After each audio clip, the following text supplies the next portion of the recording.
Palmerbet with the big don't argue. Punters will love that.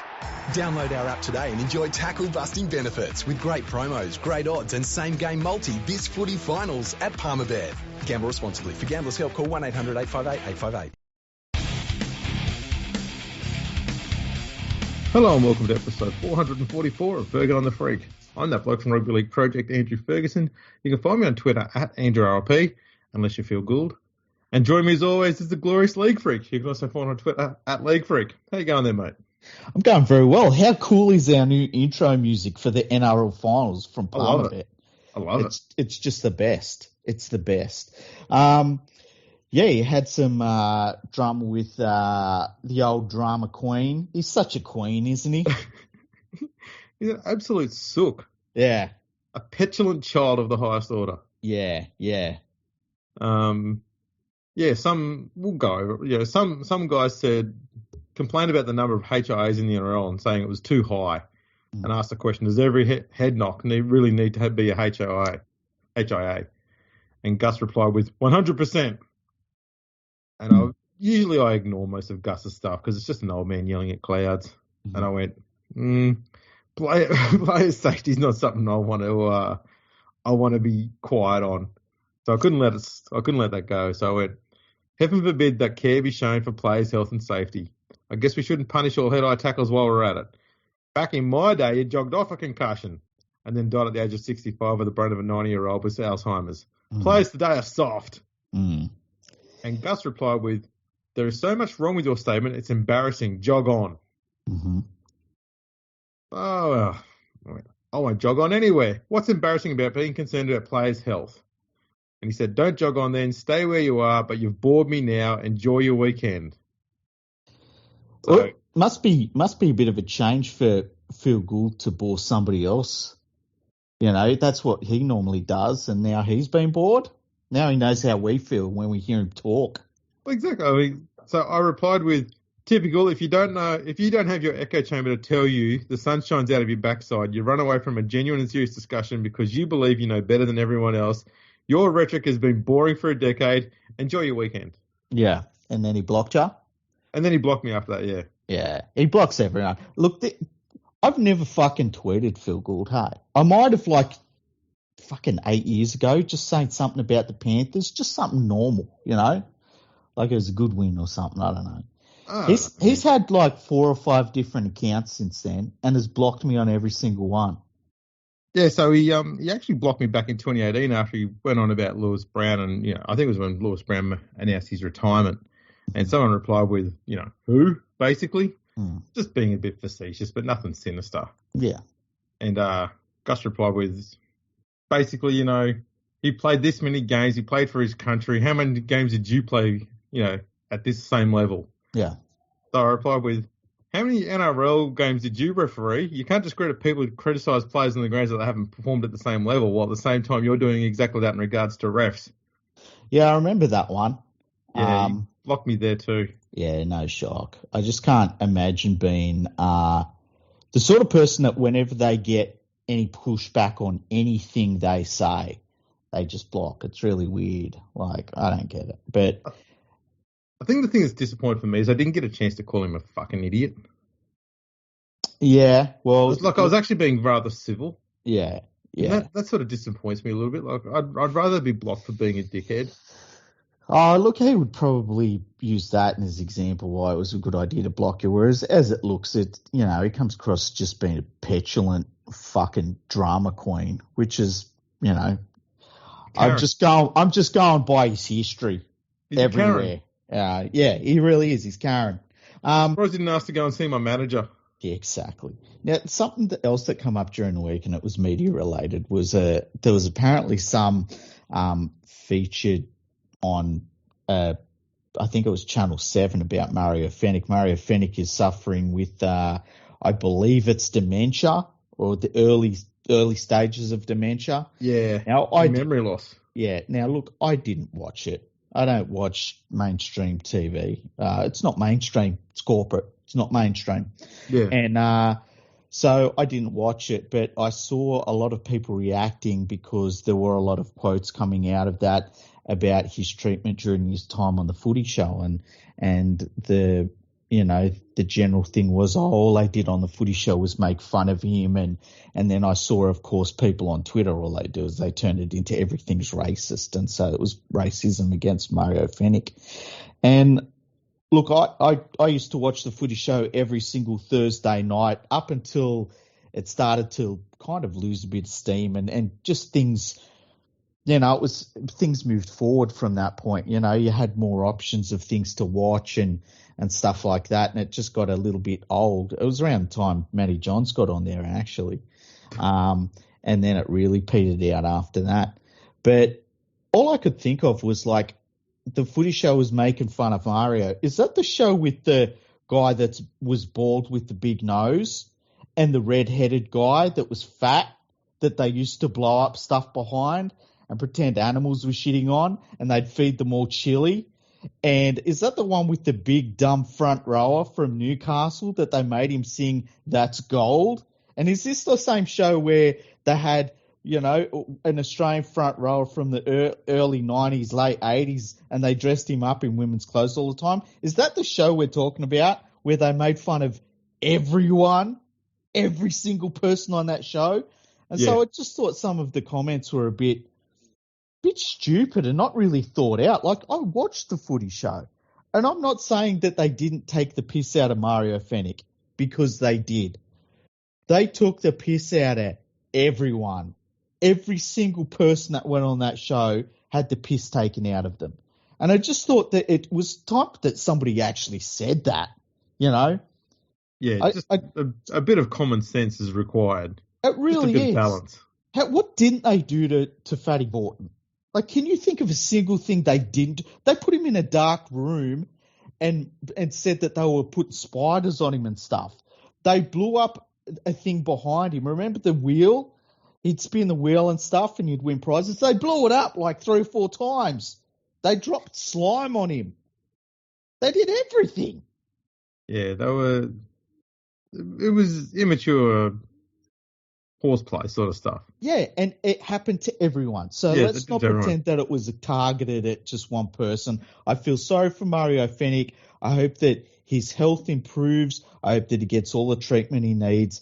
But somebody had to say that. All of them got the piss taken out of them. The only thing I thought that might change after that was that people would stop referring to him as Falcon. Yeah. And the reason why he got that was because, you got a ball hit him in the head when he, I think, stumbled or something like that and hit him in the forehead. And that's how we get the term Falcon from. And I thought, given that he's now got a pretty serious, head-related illness, maybe we can just call him Mario. It'd be nice if we remember him for his actual first name and what he did, and not so much for the fact that he headbutted a ball. Because let's be honest, the amount of times that they replayed that incident, it's now almost the only image people have of that player in his playing days. And he was a very, very good player and very tough. Yeah. One of the few players who managed to actually make the transition from hooker to the front row and be just as good both times around. That doesn't happen much in the modern game. And even when I say I'm speaking modern game, I'm talking 80s and 90s even. Mm-hmm. Didn't happen much in that period either. But, some of it's been crazy. I saw someone else saying that the NRL should be doing more to look after players after their careers are finished. And as much as it sounds like a lovely notion, they aren't employees of the NRL. So it's not really the NRL's job to look after them. It'd be great if the NRL could, but there's a fuck ton more players who are ex-players than there are that are current players. So if they were to start doing something like that, they'd end up running themselves broke very quickly if they had to care for everyone after they retired. And I know it sounds cold and uncaring, but it's a business and it's got to run as a business does. So, that's why they don't do that generally too much. But there are charities out there like Men of League, who I've been a part with, helping them out with their magazine, stuff like that many years ago.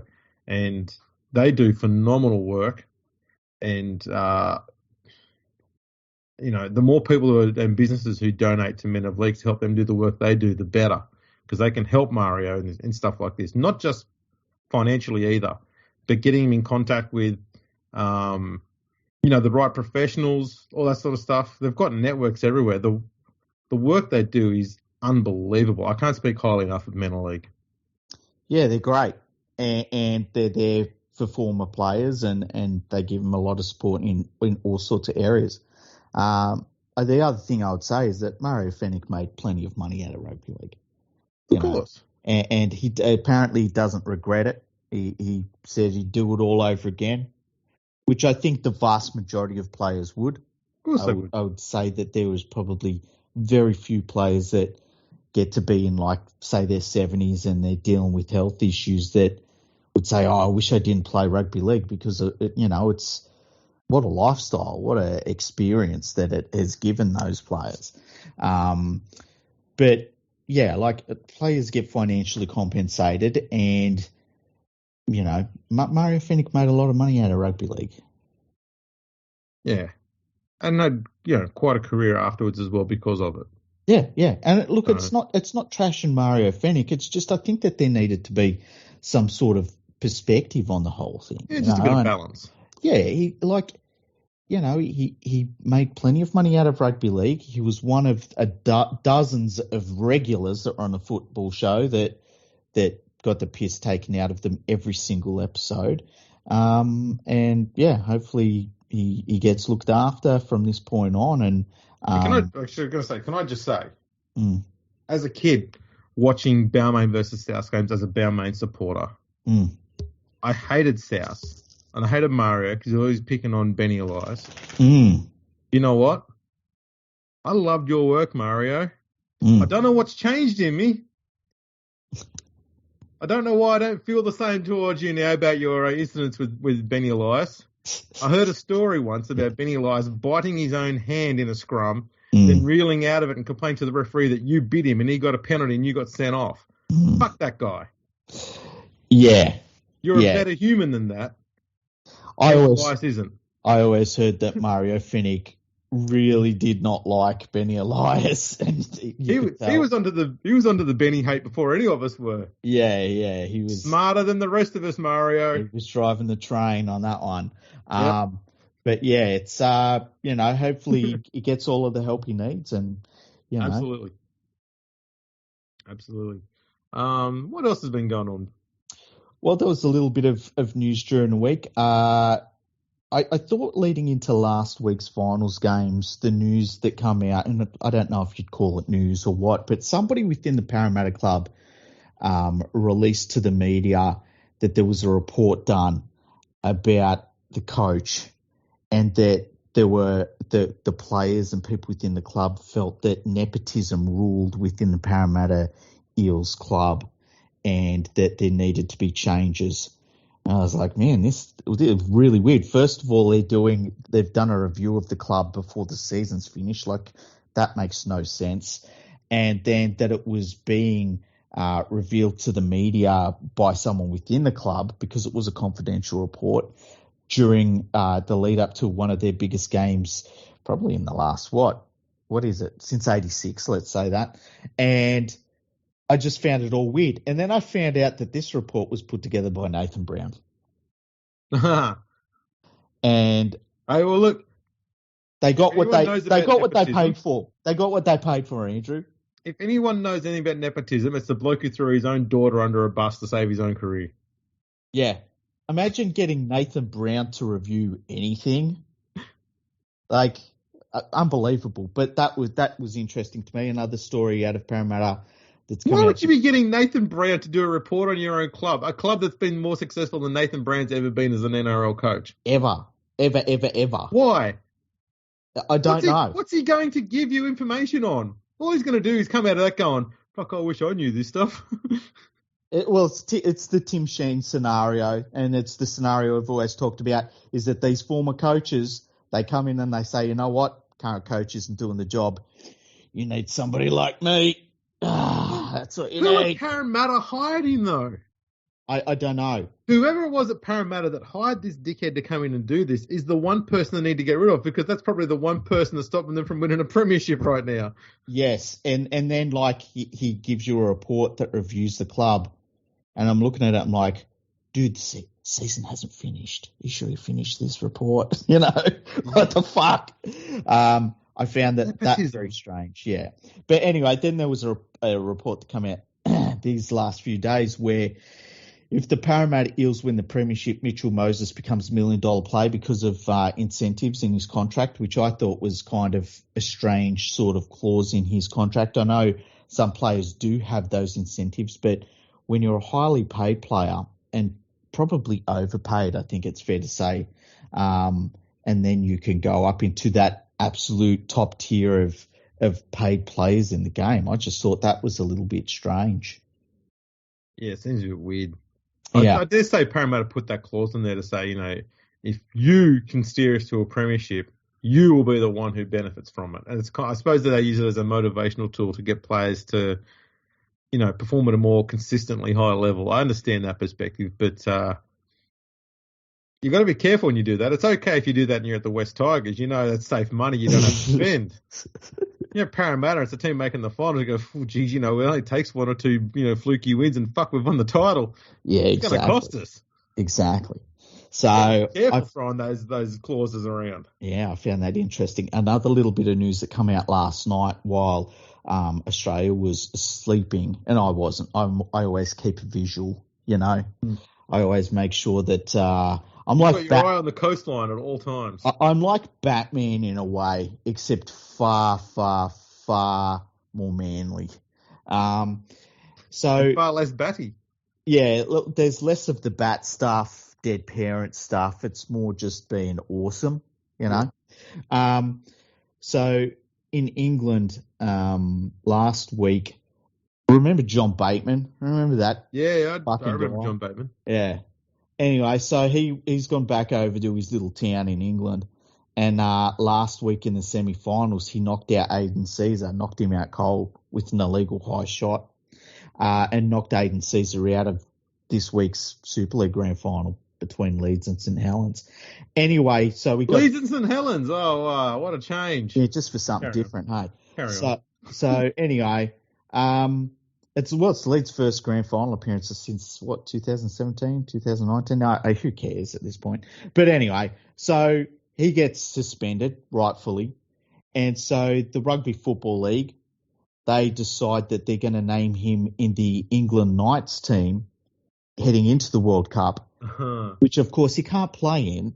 Oh, yeah. So that will count against his game suspensions, and he'll be available for, I believe, the second game of the World Cup game. Now, I messaged the International Rugby League on Twitter, and I said, obviously, they're going to step in and not allow this sort of cynical situation to happen where a player, you know, injures play, knocks him out of a grand final, a very important game, with a brain injury, by the way, and then gets suspended, rightfully so, and then they find a way around these suspensions by cynically using International Rugby League. And it's not even like it's the England team. It's the B team, you know, the Knights team, which is, you know, only 3 steps ahead of the Welsh Rugby League team. So, and I messaged them, and I messaged Troy Grant, who describes himself on his Twitter feed as the Honourable Troy Grant. That's adorable. The Honourable? Yeah, he calls himself Honourable. Imagine giving yourself titles on Twitter. Anyway, so, yeah. Exactly. I didn't give it to myself, though. No, I called you an expert. You called me an expert, and you've got to go by that, you know. I mean, the International Rugby League called me an expert. Yeah, they did. They should have you on as their official stats person, not have. No, they prefer amateurs. Yeah, stats light.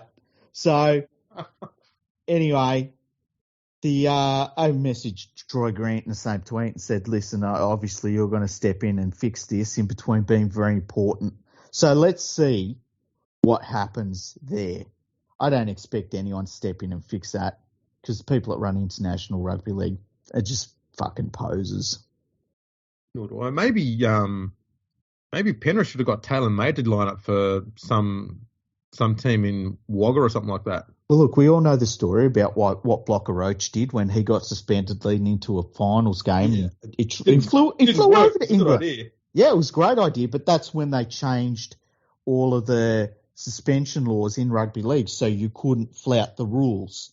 Yeah. Well, here we are, 2022, and between that sort of shit and Peter V'landys saying, well, fucking, if Taylor May wants to take his suspension next year, that's all fine. It's fucking ridiculous. Just another reason why we should be running international rugby league and rugby league at all levels. Yep. All right. Well, should we have a look at the upcoming games for the semi-finals? I think they call them the preliminary finals. Yeah, do we have semis anymore? I don't know about you, but I get semis all the time. I don't know. Boom tish. Should I edit that out? No. You're here all day. Yeah, I'm leaving that in. So we've got the semi-finals this weekend, and obviously our wonderful sponsors at Palmerbet.com. They offer the best rugby league betting odds in the entire world. We've studied this. We've had a look at it. Palmerbet is the way to go. So if you're looking to bet on rugby league or any other sport, just go to Palmerbet.com, make an account, and always remember to gamble responsibly. As always. We've just got, again, just the two games this week. We'll start with the Cowboys versus Parramatta on Friday night. Up there in North Queensland. On Palmerbet.com, the North Queensland Cowboys are favourites at $1.71 in the head-to-head against Parramatta Eels, who are at $2.15. I believe that means the Cowboys have had a little bit of money spent on them in the head-to-head. Yes. The Parramatta Eels have a 2.5-point head start at $1.90, while with the 2.5-point handicap, the North Queensland Cowboys are also at $1.90. I think that the Cowboys, I've liked them since they got into that second last week, the final series. I just thought the pathway for them opened up. I thought the week off was good for them. I like their forward pack. I like their consistency. And I'm tipping them against the Parramatta Eels. Yeah, across the park, they're very solid. My only concern is they did leak a lot of points against the Sharks in week one. Mm-hmm. They need to fix their defence up first and foremost. Their attack, you don't need to worry about it. Don't touch it. Just fix that defence structure up.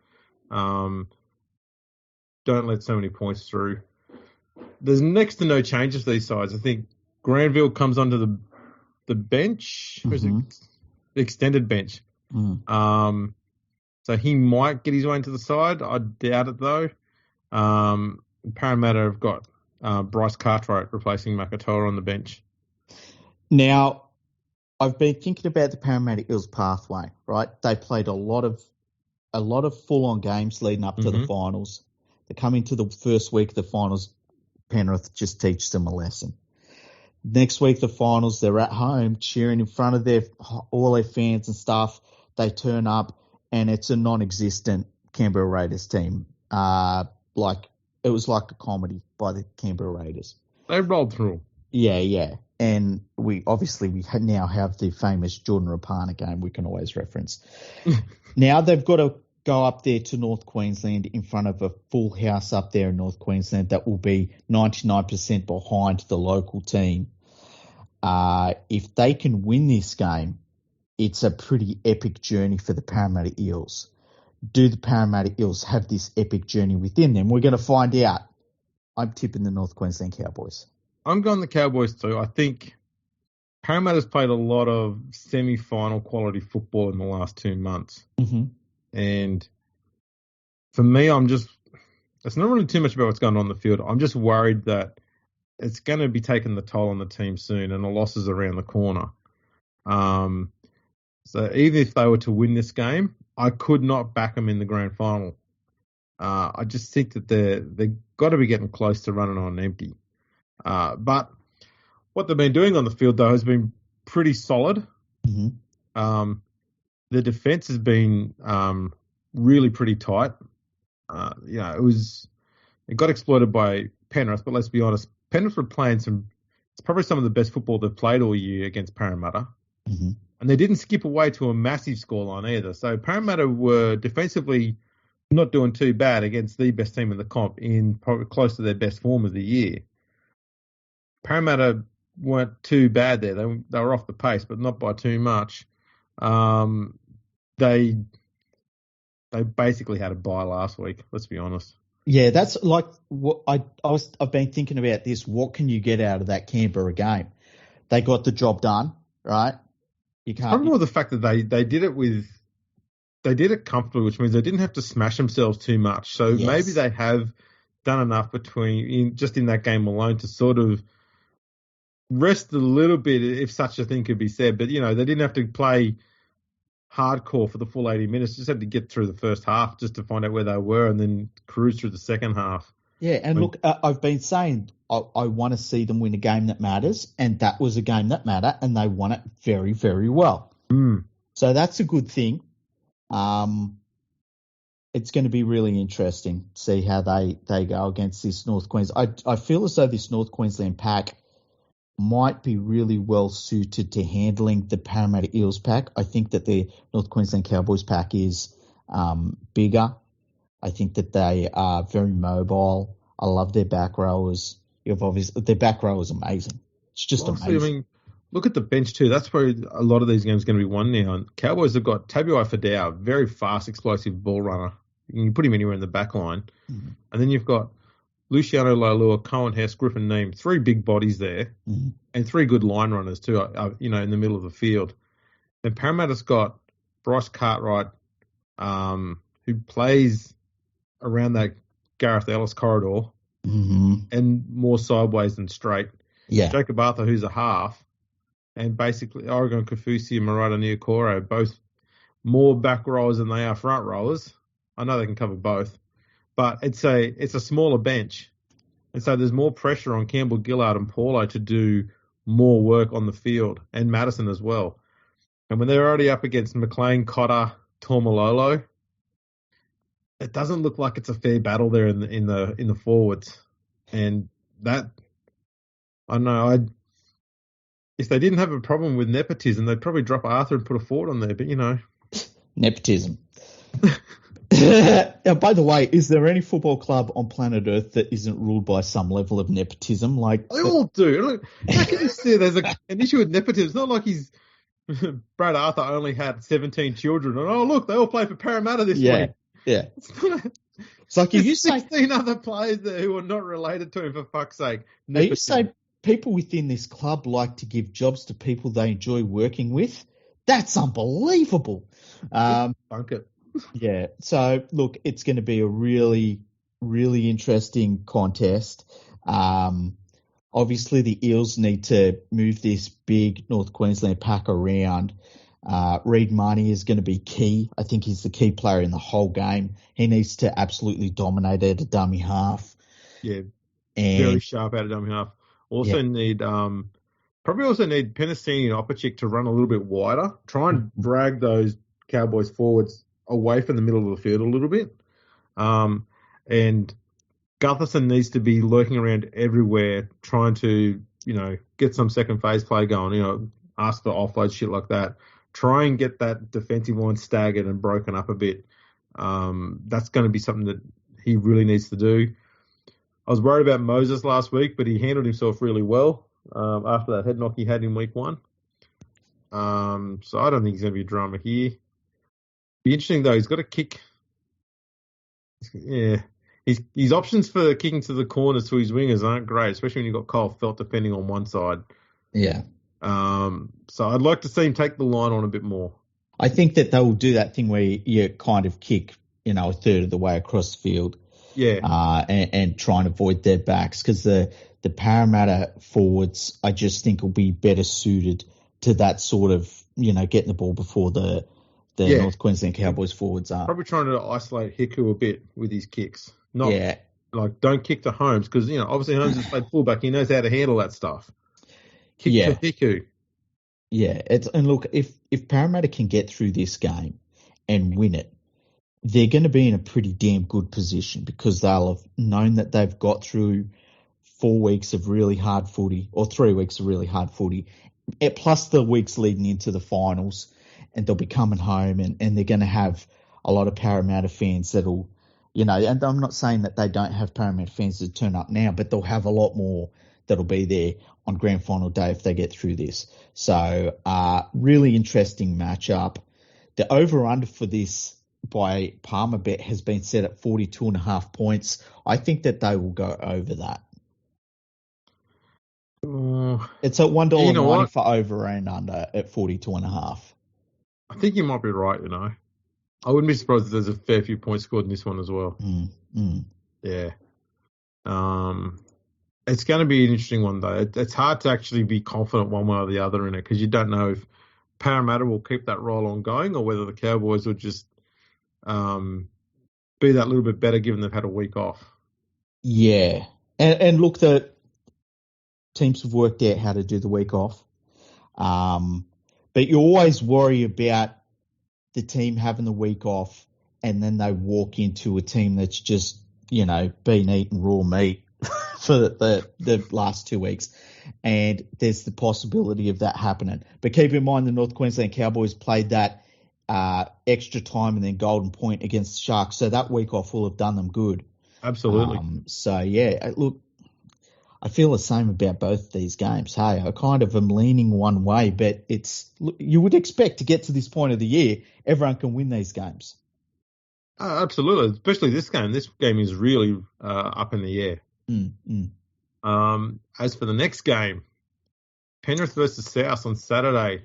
Yeah, now the Penrith Panthers on Palmerbet.com are favourites at $1.37 compared to the South Sydney Rabbitohs $3.10. The South Sydney Rabbitohs have an 8.5 point head start at $1.90, while the Penrith Panthers have an 8.5 point handicap also at $1.90. The cool thing about this game for me is that the thing I've talked about all year with the South Sydney Rabbitohs, we are now going to see it happen on the field. The Rabbitohs, as a team, overall, I'd be pretty confident the Panthers beat them normally. But Latrell Mitchell can win a game all on his own. He's available, he's fit, he's there, he's ready to go. Can he win this game all on his own against the team that has been the best team all year? We're going to see it on the field. How cool is that? I'm going to be honest, I've got zero faith in the Rabbitohs winning this. Oh, wow. Why's that? I think last week they performed reasonably well against what looked to me a very tired Sharks team. Oh yeah, the Sharks were. They were out on their feet after shocking. 20 minutes. Yeah, they were done. They were done really early. Yeah, and they were hanging in, and the fact that they were hanging in, and even in the second half, they staged too many comebacks, and they just wouldn't go away. The fact that the South defence let a tired team get back into the game on 2 occasions like that, they're going no chance against a team who's better than the Sharks and are nowhere near as tired as the Sharks. And their defence, to me, it just lapses badly every now and then. It just really badly. And Penrith are the best team in the comp at biding their time and then waiting for that lapse and then exploiting the fuck out of it and then destroying you afterwards. That's what they do. They're the most patient team out there. And South, their ball handling was a mess for much of the game. Their defence was a bit sloppy in chunks of the game. They were lucky to come up against a very tired Sharks team. That's about all I can say. I don't think that they will win this game. I don't think it'll be a flogging, but I don't think they'll win. I think it'll be something like Penrith wins 20-8 or something like that. Like the Panthers will be comfortable, but without being a hiding or anything like that. I was shocked when I saw the odds that Palmerbet put up. I think there's been a little bit of money for the Penrith Panthers since the odds have been put up. And they've been pretty much on the ball when they've put the odds up. Even that game against Parramatta, like the odds were not close in that one, and it turned out to be, very good call by Palmerbet. And so when I saw the odds for this one, I was like, oh, that's good. Yeah. I have they're one of the teams I've worried about all year, the Rabbitohs. Penrith are really good at the week off, and I think their style of game, because they're so relentless with the way they play, it's handy to have that week off. Some people have said, have they not had enough time on the field, especially all their key players? Nathan Cleary has played one game in the last couple of months, really. And there's a few of their players that have played very few games over the last few months because of injuries or suspensions or whatever. And I would have worried about that, except for the fact that they were in a little bit of a similar situation against Parramatta Eels, and they just turned up and they were on. And none of those concerns ever showed, they didn't rear their head in that game. So it's going to be at Homebush Stadium, which is traditionally over the last 10 or so years been the Rabbitohs' home ground. West Tigers. Well, yes, it's one of the West Tigers' home grounds as well. Hashtag our jungle. Yes, jungles. New era. Hey, it's a big jungle. Yeah, it's a very, very big jungle. It's like the fucking Amazon at this point. Yeah. But yeah, I can't go past the Panthers. Just consistency, defense, and for me, it's all about a very, very good team against a very good team. But I feel as though Latrell the X factor, what happens there? And that's the thing that really worries me. And the awesome thing is all of this theory, all of the talking about it, it's going to happen on the football field, and all of the talking doesn't matter anymore because we're going to see it. I love this. I love it. I think what we'll see in my view is Liam Martin will be tagging Cody Walker all game and not giving him any room to move. That was something that the Sharks let happen last week, is Walker was allowed room to move around and do as he wished, and he exploited that a lot. So I wouldn't be surprised if Martins or even Kickow are asked to stop that from happening. Cleary will just be kicking pretty much to Tani Milne all game and Campbell Graham. Mm-hmm. Keep it away from Johnson and Mitchell. So they can only do what they do when they're, essentially in the Panthers' half. And so that'll keep them reasonably quiet. Leota and Fisher-Harris are going to have to be working really hard in the middle there to make sure Cook doesn't run through them too much at marker and in the middle of the field, because he has been running straighter, and that in turn has made South's attacks so much sharper, mm-hmm. and they get such a roll on off the back of it.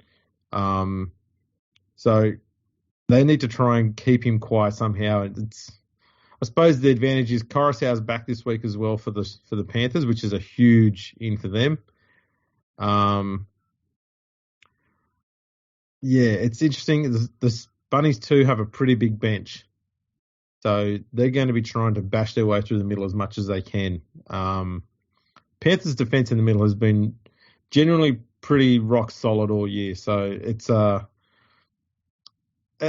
weird one. I think a lot of teams on paper look at the Panthers forwards and go, there's a lot of mobile guys there, but not too many guys who are full of, big sort of meaty size about them. Mm-hmm. Maybe we can just bash through the middle of them, and every team tries it and fails.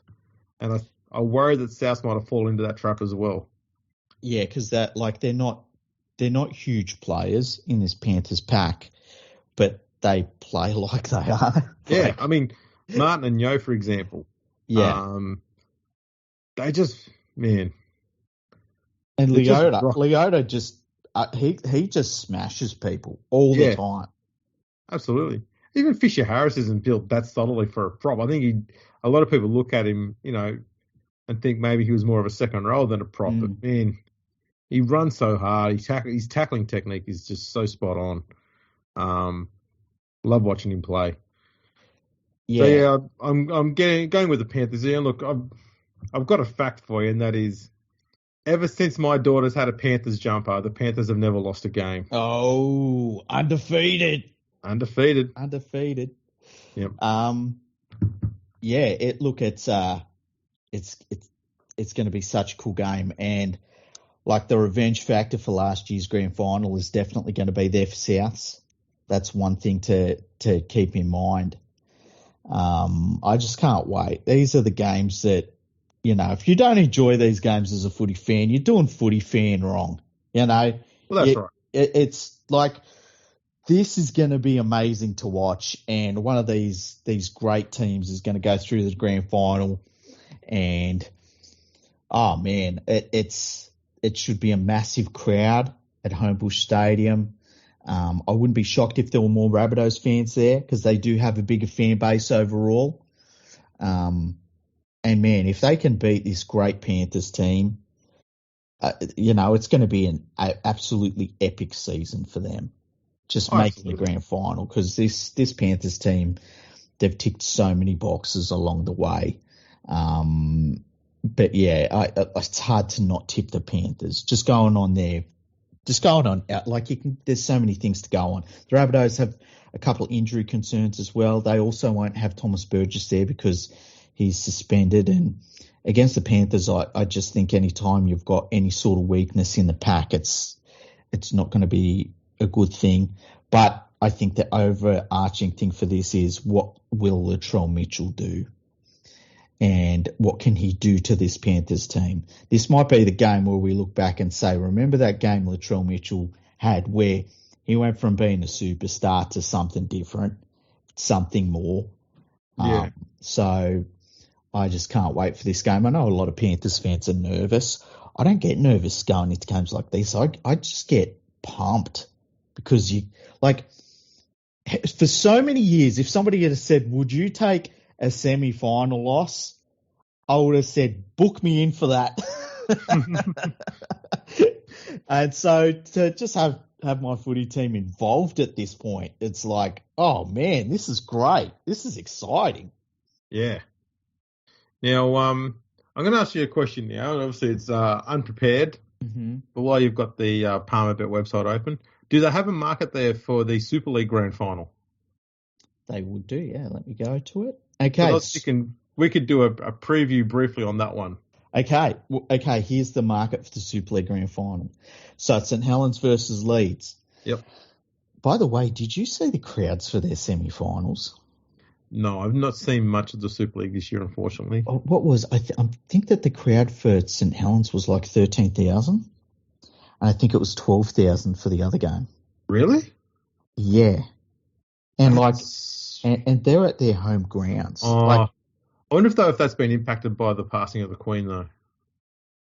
But in what way? Well, I think a lot of people was over there. Everything shuts down. Nothing was shut down here, though.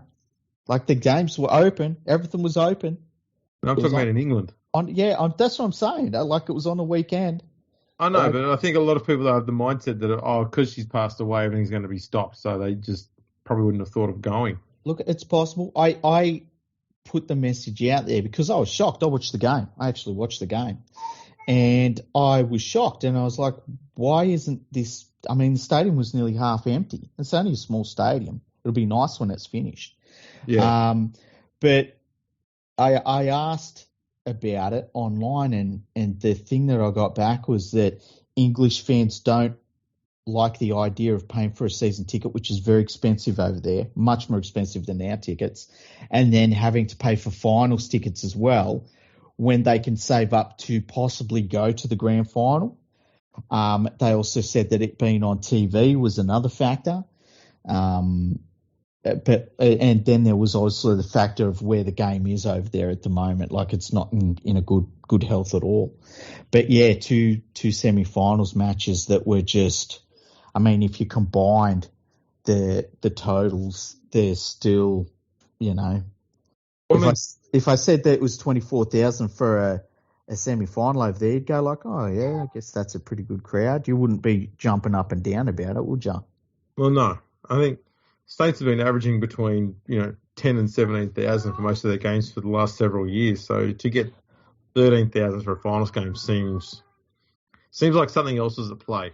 But do you know, I looked at Rugby League Project's website at the Saints crowds when I saw the crowd. obviously, Rugby League Project is a place to go when you want any English rugby league statistics. Every other website is just an imposter. And then, so I'm looking through the crowd figures, and I was kind of shocked at how small St. Helens crowds are. Like, it made me think there's no need to say big Super League clubs. They're just larger than the other ones because their crowds were very, very small. The capacity of Total Wicket Stadium is only 18,000. Yeah, but they should get... Look, when you look at where they're at on the ladder, when you look at what they've been doing over the last few years in Super League, they should be getting 15,000 average. Look, they're averaging 11,000 people. I've just had a look here online. Okay, so this stadium holds 18,000. Yeah. I see the error of my ways. It sounds like fun though. I went, what's the population of St. Helens? I didn't realise there was a St. Helens in Australia. Yeah. But the St. Helens in Australia is a population of 1,450. I went, well, of course they're not going to fill it. There's only 1,400 of them. It's not a Lee situation. And keep in mind, like St. Helens, they're drawing 102,000 people in St. Helens. Yeah, and keep in mind, they're drawing on people that are living in St. Helens and the surrounding areas, which is really just part of Greater Wigan. Yeah, but it's not exactly a huge population to draw upon. So an 18,000 seat stadium is probably very rarely ever going to get filled anyway. Okay, I'm going to do a mind experiment with you. Okay, here we go. You were born in St. Helens. Okay, poor bastard. You were raised in St. Helens. So you were born in St. Helens. You were raised in St. Helens, right? You're living in St. Helens still. Mm. For some reason, I'm picturing you as being bald. I don't know why. But you went bald when you were in your early 20s. I think it's an English thing. Okay. What were you going to do on the weekend outside of go to the St. Helens match? What are the other things that are going on in fucking St. Helens this weekend? In the local church car park, there's a meet-up where we go there and bitch and moan about Wigan. Now, we usually go to that. That because I missed the last two. That is a draw, okay? Yeah. But I would suggest that stadium should have been rocking, and it wasn't. Keep in mind, Salford took 3,500 fans to that game. Which surprises me. I didn't think they had that many fans. I know, it's kind of shocking. Especially when you look at Salford's home crowds for the year. 5,000, 3,900, 4,000, 6,000, 4,000, 6,000, 5,000, 4,000, 3,000. You get the picture. And they're excited to be in the semi. I get it, you know. And It's not that far to travel. I know the English fans think they're travelling far, but we look at that and we're like, you're travelling to the letterbox? Like, calm down. It's like a short distance, like travelling from, say, like Penrith to Sydney. Yeah. Like, what's fucking 90 kilometres to the average person, you know? That's fine. I mean, I walk that in less than a week. Exactly. So, but yeah, I was shocked by them crowds. Anyway, let's get back to what we were talking about 25 minutes ago. Yeah. Palmerbet.com, gamble responsibly. Have St. Helens as favourites against the Leeds Rhinos at $1.45 compared to the Leeds Rhinos $2.75. The Leeds Rhinos have a 6.5 point head start at $1.90, while with the 6.5 point handicap, St. Helens are also at $1.90. Aidan Caesar is out of this game because of the actions of John Bateman. Yeah. And Aidan Caesar's their star halfback, by the way. And has been playing really well since he went over to England too, by the way. Yeah. Did the obvious thing, went to Huddersfield. Yep. And then, as happens over there, you know, the other clubs, the bigger clubs, well, not bigger clubs, larger clubs. It's worth noting that Leeds finished 5th for the year. Mm-hmm. 7 wins less than St. Helens, who are at the top of the ladder. Yep. The points difference for Leeds was 49, whereas for St. Helens it was 300. Yeah. St. Helens, the only team to have conceded less than 480 points for the year, and they had 374. Their defence is ridiculously strong. Well, compared to everyone else. Yeah. I can't see Leeds winning this game in the slightest. I wouldn't even be surprised if St. Helens win like 30-0 or something like that. Yeah, and St Helens going for 4 straight Super League titles, whatever that's fucking worth. So, and they'll hand out the confetti, over there. You know how they hand out confetti and they call it trophies. So, yeah, I'm guessing St Helens will win it as well. But we'll see what happens. Wouldn't it be such a breath of fresh air if Leeds won it? Honestly. Would it? Exactly. Like, who gives a fuck? I understand English people don't give a fuck. I really do. And that's the problem. Even people in St Helens don't give a fuck anymore. And people in Wigan don't give a fuck anymore. I mean, how bored must you be if you're not a St Helens, Leeds, or Wigan fan, getting to this time every year and go, oh, it's one of those 3 teams playing in the grand final again. Or 2 of those 3 teams in the grand final again. Yeah. Yeah. And when it's not one of those 3, as that one of those 3 is going to be winning the premiership, even if it's not 2 of those 3 playing in the grand final. Oh, by the way, when I was watching that St Helens versus Salford game,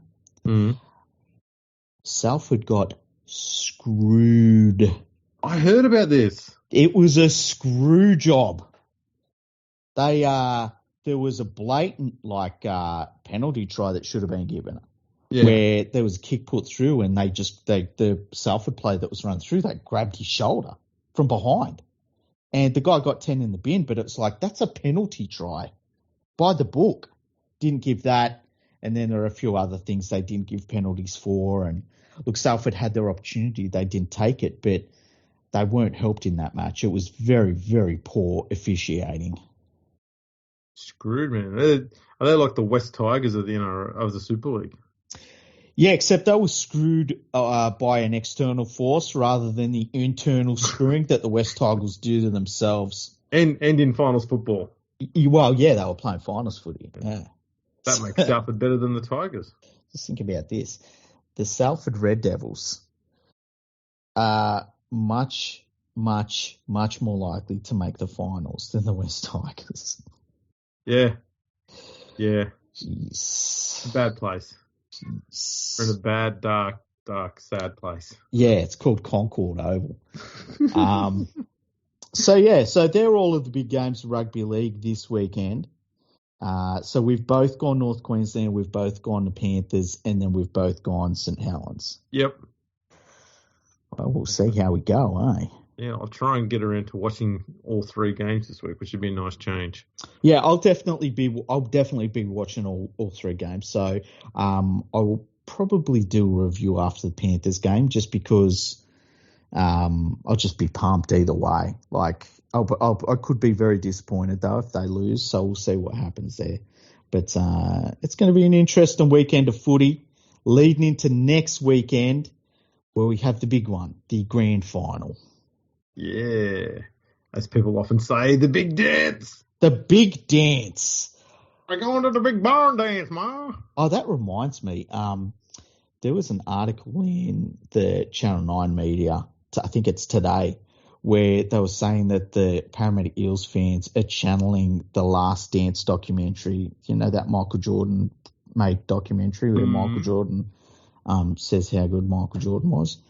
And I was thinking, like, the Last Dance documentary is how the Bulls won 3 NBA finals, and then Michael Jordan retired for 1 season. Then he come back, didn't win the NBA title that year that he come back. The Houston Rockets did. They went back to back. And then the Chicago Bulls won 3 straight, NBA titles. And the Last Dance is about the last of those titles. Yeah. Parramatta Eels haven't won a title since 1986. What the fuck are they talking about? Let alone 6 titles. Yeah. Also, they don't have Michael Jordan. True. And they're not playing basketball. What are they doing? I just put it all down to Moneyball, Andrew. They might as well just be watching Shrek. Roll around in some mud. At least that's reasonable. That's comparable. Okay, I'm trying to work this out. So, who would be Shrek in the Parramatta Eels lineup? I've got to go. I'm thinking it's Junior Paulo. They're built the same way. They're the star. But he's the star. Yep. So it's got to be Gutherson. No, I thought. Okay, here's a question for you. I've got a name in my head. Who's the donkey? The donkey. Oh, that's a good one. Who's the donkey? You've got me there. How about Moses is Shrek and Gutherson's a donkey? I say I would have Gutherson as the donkey, right? Yeah. I would have Junior Paulo as Shrek because he's carrying the franchise. Okay. I don't know any of the others. I've never watched Shrek. Moses can be the princess. Yeah, I'm all in on that. Yeah. I've never seen Shrek. I've never seen the princess, but I'm all in on that. Well, you know, sometimes pretty to look at, sometimes not so much. I think it's fitting. Is there anyone else? There's got to be a bad guy in Shrek, is there? Yeah, there's some evil prince or something like that. Okay. That can be Ivan Cleary. Yeah, it's got to be. Although last weekend it was supposedly Ricky Stewart. Like last weekend it was like, oh, Ricky Stewart and all that bad blood and blah, blah, blah. And it's like, what the fuck is all this about? Is this, Parramatta carrying on with some shit that no one else cares about? It might be bad blood from that time he coached Parramatta for 3 weeks. Possibly.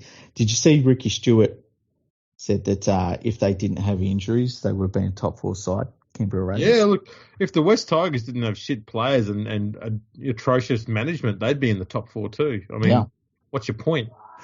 Yeah, I think that, seeing a rugby league team have players injured, it's unprecedented. Yeah. It's almost like the NRL conspired against the Raiders to injure their players.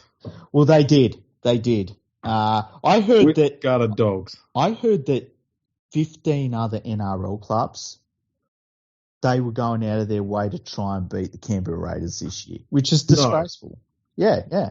Why? What have the Raiders ever done to them? Exactly. They conspired. That's sick. We should just hand the premiership to Canberra this year. I think so. They deserve it. It's the premiership trophy. It's got to be coated in some sort of like lacquer, doesn't it? Because I just worry about all of the salty tears from Canberra would, start to erode the trophy and make it all like, how bronze goes that green colour? I was going to say, would the salt water make it go green? Is that maybe their plan is to change the trophy into green and go, we're green as well. See, we're one alike. Probably. Did you see the arrogant Parramatta fans doing the Viking clap? How dare they? I know. So how disrespectful. Arrogant. Disrespectful. Arrogance. What was the other things they used to say? What was that thing they used to call the, was it smug? No. That one when the Panthers would shake hands after scoring a try. What was that one? Yeah, there was something they used to say. What was it? There was another one. I can't remember. Anyway, disgraceful. I thought it was disgraceful. Seeing Parramatta enjoying winning. It's just not on. No. Bringing the game into disrepute is what they're doing. Pretty much. What are their players going to go on TikTok next? Yeah, start dancing around. Go one step further. Terrible. Well, it's been a very good episode, Andrew. It has. We've covered everything we need to cover. We've done well. Yeah, we have. Now, just to let everyone know, there's going to be an episode that comes up in the next week or so where Julie decided she wanted to do an episode where she just interviewed me. She did some hard-hitting questions. It's not time relevant. We recorded it a number of days ago, so it'll just be a random one that gets put out. But I think people will hopefully enjoy it. It's not too rugby league related either, but it's obviously related to the podcast, and we talk about footy as well. So hopefully everyone enjoys it. Was she drunk? You could say that. Okay. And I was sober. I was stone cold sober. You always have been. Yeah, well, do you remember that Panthers game where they'd lost a number? It must have been 2018, and yes. I got on and I was just not happy. Your life was just slowly crumbling around you. It was like 2018. I was like, I just can't imagine life getting any worse than this. Meanwhile, I'm on the other side of the microphone going, I know mine's going to get worse. man. So anyway, I hope everyone enjoys the footy this weekend. We might do another episode leading up to it. We might not. We'll have to wait and see. But there will be episodes this weekend after games. That's right, yeah. Hopefully I'll be around to do something on the weekend. If not this week, then it might have to be during the grand final or after it. Yeah, well, obviously you're going to be there before the grand. Well, I do mean the St Helens grand final. Well, maybe both. Who knows? I don't know what's the time's the St Helens grand final. You'll be awake. It's on at 3 a.m. Oh, You'll be awake. Awake. I know, I fucking will be. Yeah. We'll see. Yeah. Oh, I won't do it to you if it's till 3 o'clock in the morning. Look at that. Well, look, if it's 3 o'clock, I don't know if I'll be awake, but at least we've got the option that if St Helens run away to a lead or Leeds run away to a lead, we can say, oh, well, that was a good game. Oh, we can have it done in about 20 minutes then. Yeah, exactly. A quick episode. Yeah. Easy as you like. Alrighty. Well, thanks for tuning in, everyone. Make sure you check out our sponsors, Palmerbet.com. And as always, gamble responsibly. You can check us out on the socials at Instagram and Twitter at FergoFreakPod. We're also on Facebook, LinkedIn, YouTube. So check us out on all of those. Subscribe, like, give us your reviews, 5-star rating. Do all of that, please. It's been ages. And we'll catch us all later. Oh, Palmerbet with the big don't argue. Punters will love that. Download our app today and enjoy tackle-busting benefits with great promos, great odds and same-game multi this footy finals at Palmerbet. Gamble responsibly. For Gamblers' Help, call 1-800-858-858.